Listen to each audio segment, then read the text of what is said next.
Cooper Street and Lawrence Street are part of a larger historic preservation district. Many of the houses here have some really interesting stories to tell and real historical significance. Because of that historic designation, whenever any kind of construction project has to take place, there must be an archaeological survey to establish the extent of the cultural resources that are present, to collect the data from those resources, and then to build a bigger picture of what was happening here historically based on the material that comes out of the ground.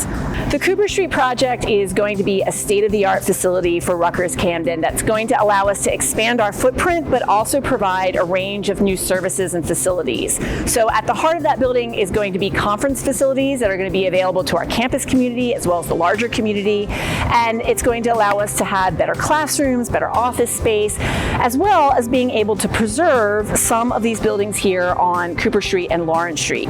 So the facades of these buildings will be preserved, but in the core, in the heart of this footprint where we're standing, will be the conference facilities and a courtyard and just other wonderful amenities for our campus. On Friday, September 27th, 2024, we had a public day here at the site on Cooper Street.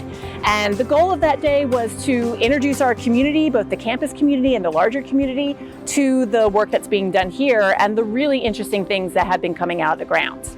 Once the excavation comes to an end, that doesn't mean that we finish learning from all the information that's under the ground.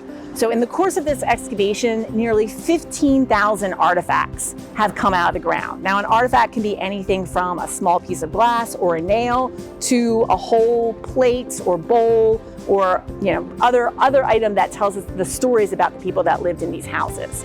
So those artifacts are going to go into the labs here at Rutgers-Camden. They need to be washed, they need to be cataloged, they need to be labeled, and then we'll begin the work of really starting to understand what these objects tell us about the time that has passed since the 1700s to today, the people who lived here and what their lives were like, and how they interacted with each other as a community.